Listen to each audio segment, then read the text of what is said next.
On this edition of NewsTeam Boulder for Thursday, April 22nd, 2021. Increasing police violence and mass shootings spark further debate on gun control. The online lifestyle induced by the pandemic is starting to take a toll on people, and today is National Earth Day. All this and more on NewsTeam Boulder.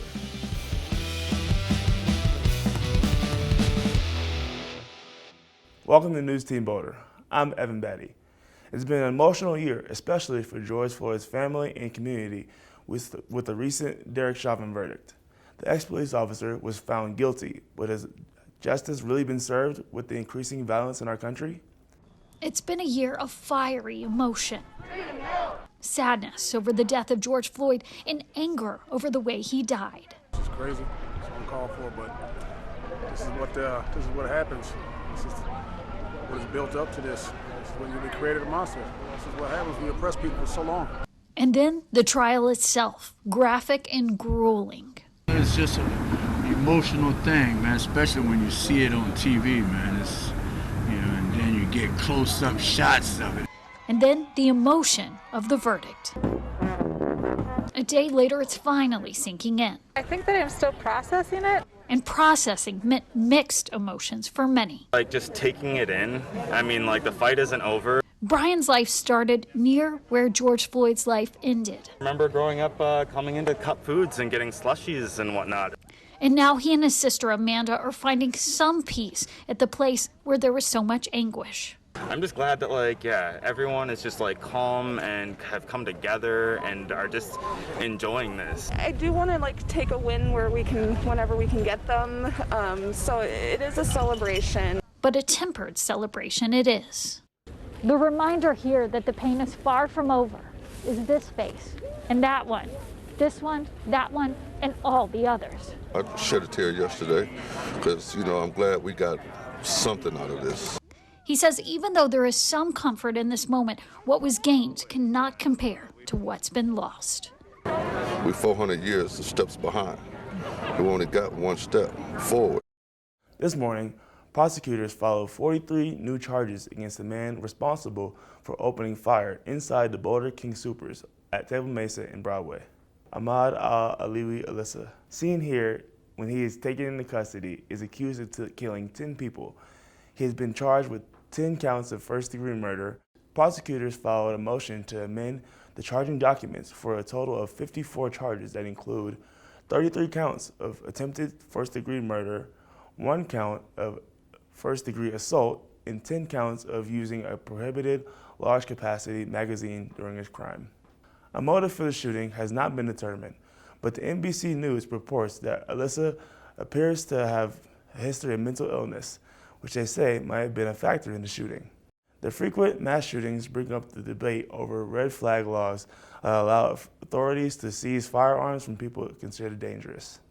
This leaves gun control advocates hopeful that more states will adopt such measures while public attention is still focused on the attacks. It lets me know that there's a lapse somewhere in the double check system with regards to red flags. And so if you have an individual who's already had their guns confiscated, there needs to be maybe a separate section within the statistical data that these people are now housed so that they can be readily identified and not get lost in the crowd, if you will. Hospitalizations remain elevated, but new infections are trending downward. That's the latest on coronavirus cases from Colorado Department of Public Health. A report over 600 people were hospitalized with suspected or confirmed COVID-19 as of Wednesday. That's 100 more people from the week before. However, the 7-day average for new COVID-19 cases continue to trend downward. The state health department reported over 700 outbreaks. An outbreak is at least 2 coronavirus cases linked to the same location or event.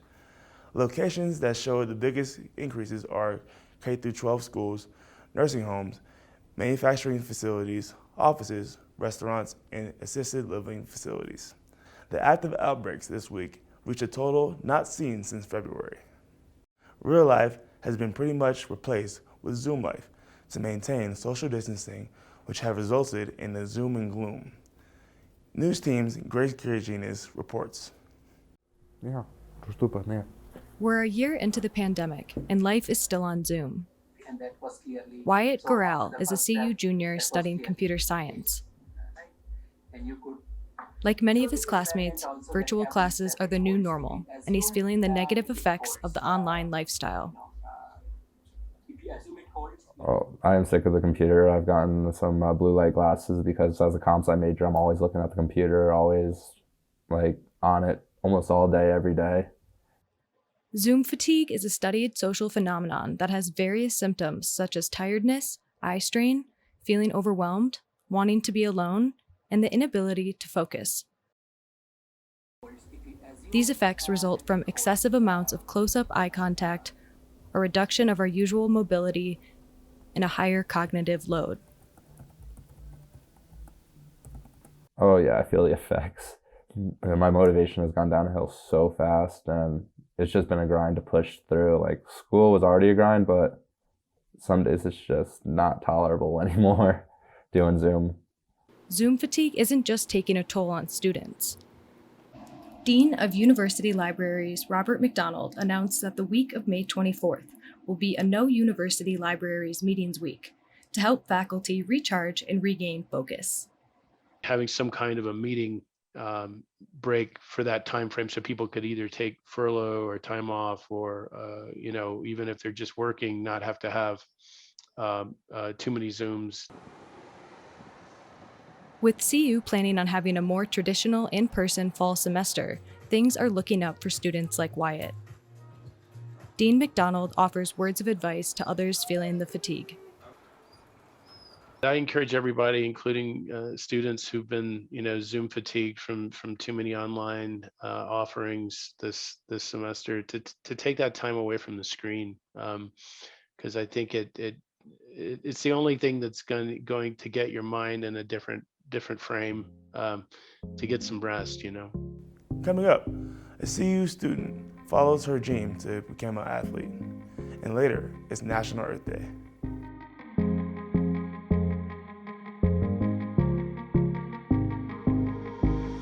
In May last year, researchers at Stanford Medicine showed that teenagers and young adults who vape are more at risk of getting COVID.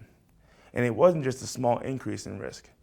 Young people who vape and smoke cigarettes are 5 times more vulnerable to experience COVID-19 symptoms, such as coughing, fever, and difficulty breathing. Nationwide, the data linking to e-cigarettes to COVID is growing. Although these studies don't provide a direct cause and effect between the two, they do raise concerns about vaping. A lot of today's youth believe that vaping is a safer alternative to cigarettes, although studies will indicate otherwise. If you do vape, here are some precautions you can take to stay safe. Vaping can serve as an alternative to cigarette smoking, but it still has its own risks, especially for young adults. Take time to reflect on your relationship with vaping. Try writing down the reasons you choose to vape. Most vape oils contain nicotine, but there are nicotine-free options too. Lower nicotine levels can satisfy cravings without overloading your system. Knowing the wattage of your device can help you make better decisions around dosage. Your tolerance may not be as high as those that use more regularly, so it's better to start slow. Sharing isn't caring, especially during a pandemic. Use your own vape and keep it clean. Vapes should never be thrown away in normal trash or recycling bins. Toss your devices in designated drop boxes like the one on the first floor of the UMC. If you're thinking about quitting, Boulder Public Health offers a number of free support services to help adults and teens quit tobacco products and vaping. Last week, we told you a story about CU students competing in the U.S. Department of Energy and Solar Decathlon. This collegiate international event challenged students to build highly efficient buildings powered by renewable energy. In 2002 and 2005, CU took first place in the competition, but a team of buffs hasn't competed since 2007. 10 years later, a new team began work on the Spark House, the sustainability, performance, attainability, resilience, and community in the town of Fraser, Colorado. The results of this competition were just announced this Sunday, and CU took first place, the third first place win for our buffs. In addition to this win, CU also won 3 of 10 contests within the Build Challenge, including innovation, market potential, and architecture. More than 30 students and faculty collaborated across the campus in 2017 to create a house entirely from scratch for this competition. Well done, Buffs, and congratulations. With CU announcing a shift to a more traditional in-person experience this fall, plans are on the way to welcome our new class of students and provide opportunities to build community. Fall welcome will occur August 15th through 29th, with move-in beginning August 15th. Here's what you need to know to prepare. Beginning in June, students will be able to select their own move-in dates and times. This schedule will help reduce the number of students checking in at their residence hall at each time. Faculty and staff should plan for parking closures and impacts from Sunday, August 15th through Thursday, August 19th. Parking closures help create a positive moving experience for new students and families by limiting the amount of vehicles driving to, on, and around campus. Students will be able to participate in fall welcome events, both virtually and in person, to help welcome them to our CU community. The Fall Welcome Program submission form is available now, and submissions are due by June 1st. The pandemic has put a hold on a lot of students' dreams, although one CU student's hard work has paid off. Here's how this student pursued her ambition to become an athlete. Her name is Jada Drame, and this past year has been one heck of a ride. Her first couple years in Boulder, she was a part of the Spirit team, more specifically, the Buffalo mascot Chip. I was gonna have to transfer to go to like another school, and I didn't want to go to another school and do nothing, and so I figured like, oh, maybe I could go be a mascot somewhere else, but that I didn't really want to do that either. Not knowing what to do, relying on her background as a high school tennis player, she started pondering what she can do to stay here and follow her time, and then she found something. The track coach finally responded to Jada's emails, said she needs to get an official time and run a 400 under a minute to join the team as a walk-on. Jada, who have never run track competitively before, worked and worked and worked some more until she eventually did that. To like her not really knowing too much about track, so I'm pretty sure it was like kind of a shell shock to her at first, because like she didn't really know too much, and she's really worked really hard over the past year to like try to grasp everything and like get better with it. So hopefully, Jada follows her newfound journey from start to finish. Coming up, a weekend full of sunshine and a day where we can all make a difference.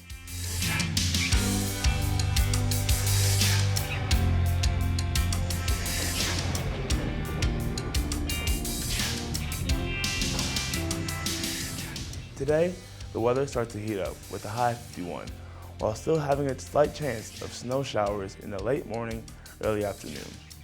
Total daytime snow accumulation less than half an inch, and the low tonight is 32 degrees with some chance of showers. We got sunshine all this weekend and heading into early next week, with a Saturday high of 65 degrees, Sunday reaching 74 degrees, and Monday almost matching that at 71 degrees.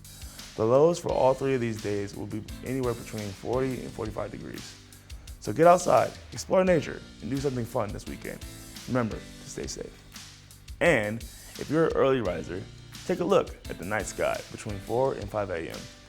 You'll be treated to one of the springtime's most prominent meteor showers. The Lyrid meteor shower made its debut last night. The annual display is known for producing shooting stars that appear as fireballs and leave dust trails. As for where to look, that doesn't matter. The shooting stars can appear anywhere in the sky. Things are a little tougher this year, though.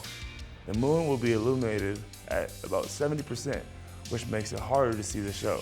Experts say the best time to see the meteors will be after the moon sets, but before the sun rises. You don't need a telescope or any binoculars, just the will to get up early. Coming up after the break, an annual celebration gears towards saving our planet turns 51 today.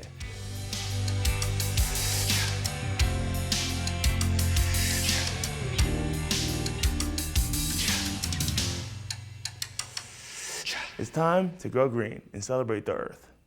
April 22nd is Earth Day, a reminder that individuals can affect positive change on the environment. Earth Day is celebrated around the world and marked by more than 1 billion people every year in nearly 200 countries. It started in 1970 because of the growing concern over air pollution caused by leaded gas. According to Earth Day's End Plastic Pollution campaign, plastic harms marine and human health, litters beaches and landscapes, and clogs waste streams and landfills. Earth Day events will be streaming live this year, so go to earthday.org to participate.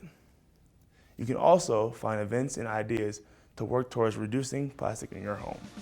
That's it from NewsTeam Boulder. Follow us on Twitter at NewsTeam Boulder and on YouTube. Stay safe, everyone, and thanks for watching this semester.